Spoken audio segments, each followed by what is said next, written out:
Educação de surdos. Histórias dos surdos da Grande Florianópolis. Introdução sobre o IND Libras.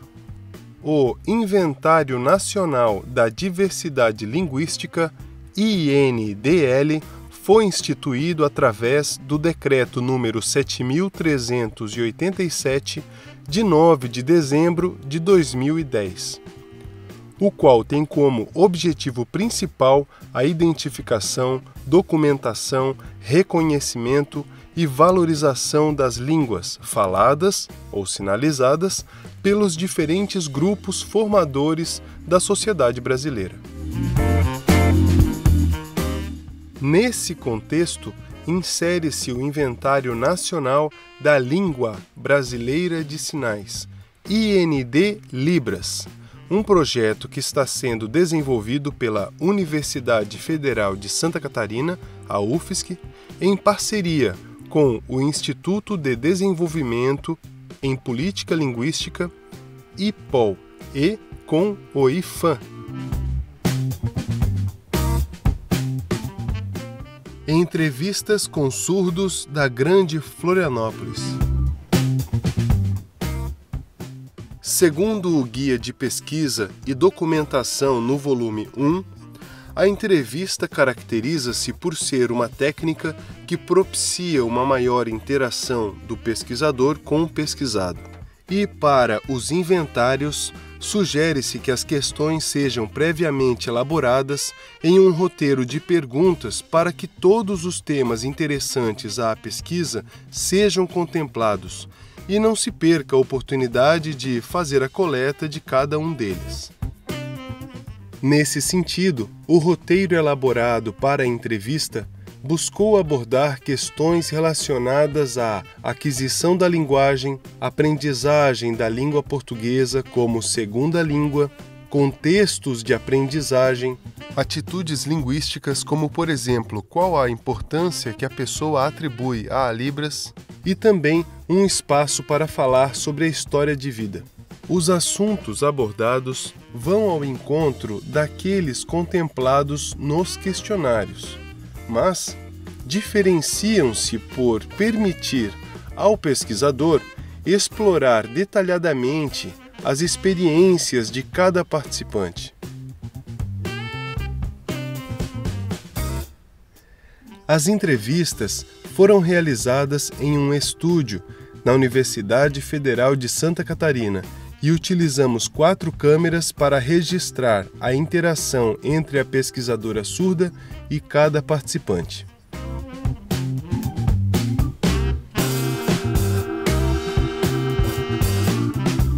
Essa estrutura é fundamental para garantir uma gravação adequada que considere todas as perspectivas da sinalização, haja vista que a língua brasileira de sinais se apresenta em uma modalidade visual-espacial.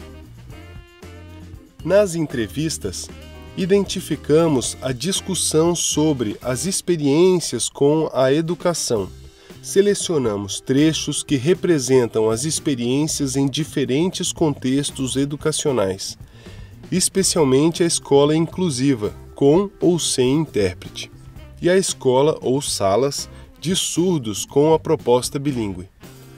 Apresentamos agora esses trechos.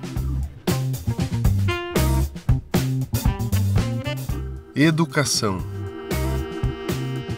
Eu cresci na educação bilíngue com ouvintes, mas não aprendi nada ou não aprendi bem. Eu sentava do lado de alguém e ficava copiando para entregar o trabalho sem entender aquilo que eu escrevia. Eu não conheço muito bem o português, mas tinha outra sala onde eu adquiri a língua de sinais, que era uma sala bilíngue. Lá eu aprendi muito mais do que naquela onde eu não sabia o que escrevia. E a professora, que era ouvinte, ela ficava lá, calada, não me ensinou nada de matemática, na dica de nada. E eu sentava do lado de um menino e ficava copiando, a atividade de matemática. Copiava e a professora me deixava quieto lá, ano após ano, sem aprender nada, não me ensinou nada de matemática, nada. E aí tinha minha mãe, né, que eu mostrava o que eu aprendia na escola e dizia para ela que eu não sabia. A sala dos ouvintes era em outro prédio. A gente tinha uma sala só de surdos. Eu já era grande, mas me sentia uma criança. Eu tinha vergonha. A gente precisava estudar mais, porque do jeito que a gente estudava, a professora mandava fazer coisas muito simples. A gente não aprendia a escrever. Eram só letras, palavras, como casa, alguma coisa de matemática. Era fraco. Acesso a Libras. Não, nada. Eles mandavam a gente só oralizar. Eu tinha mais ou menos 7, 8 ou 6 anos de idade. A gente só brincava. Não aprendia nada. Não tinha brincadeira com língua de sinais. Nós não aprendemos nada. Eles proibiam a gente de sinalizar. A gente tinha que cruzar os braços e usar a boca, oralizar e fazer terapia de fala, que era muito sofrido. Eu comecei com 7 anos de idade, no momento em que eu entrei na escola e comecei a interagir com as crianças surdas. A minha aquisição da língua de sinais foi muito fácil, os meus olhos brilhavam de felicidade. E eu entendia e refletia claramente sobre tudo aquilo que eu absorvia. Eram imagens, sentimentos, formas. Então, desde o prezinho, eu tive pouco acesso à língua de sinais em sala de aula. Só depois que eu tive o atendimento de um intérprete, e aí pela sinalização dele eu fiquei curioso e fui perguntando os sinais, que eu tive mais contato, mas antes não.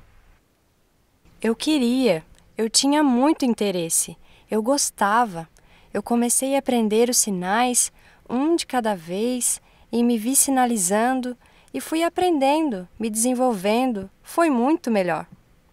Na primeira era uma professora, na segunda, na terceira, quarta série também. E nenhuma delas sabia língua de sinais, nada. Nos livros não tinha nada de língua de sinais, não. Imagem com sinal, não tinha. O professor não sabia nada de língua de sinais, era tudo na base da oralização, não podia sinalizar, eles batiam na nossa mão. Eu precisava ter aprendido mais rápido a língua de sinais. Eu precisava ter sido mais estimulada. Representação do português. Nada! A professora não me ensinava nada, eu copiava na primeira, na segunda eu copiava, na terceira série eu copiava, na quarta série eu copiava. Português para mim é muito difícil, não me ensinaram nada. Não aprendi, eu vivia sozinho. Só poucas palavras, só um pouquinho. Eu já esqueci aquilo que estudei, porque faz tempo que eu parei. Português, para mim, mais ou menos, porque depende, tem também o português escrito, oral. Para falar, às vezes é tranquilo, dependendo do lugar, uma comunicação mais simples, básica, dá para entender, eu até consigo, mas às vezes eu não conheço muitas palavras, muitos termos que eles usam e aí eu não consigo entender. A escrever ajuda a gente a se comunicar na sociedade, a gente precisa aprender. Tá, aí eu aprendi a língua de sinais e a minha mãe, que também é professora, ela me ensinava o português ao mesmo tempo. Então lá em casa sempre tinha etiquetas espalhadas nos objetos com o nome das coisas em português. Primeiro língua de sinais, mas também o português. Quero ser bilíngue, eu preciso. A presença ou ausência do intérprete. Quinta, sexta, sétima, oitava, não tinha nada, não tive nenhum intérprete. E aí me mandaram sentar do lado de um colega ouvinte para ficar copiando no caderno. Ficava copiando. E aí tinha a escola inclusiva com os ouvintes, mas nessa escola com os ouvintes ninguém sabia língua de sinais, não tinha intérprete. E aí só depois, na quinta série, é que eu fui ter intérprete. A interação com colegas surdos e não surdos. Eu tenho muito interesse na língua de sinais. Ela tem uma essência que me traz felicidade, me desperta interesse nos assuntos. E antes eu vivia sozinho, eu achava que eu ia continuar sozinho na sociedade, porque eu era surdo, não sabia usar a boca para falar. E aí quando eu vi alguém sinalizando, na hora eu me interessei. Por isso que eu falo, é confusa a minha relação com surdos e ouvintes. Com ouvintes eu me desenvolvo bem, mas com surdos eu tenho uma conexão maior e por isso eu gosto de estar com eles.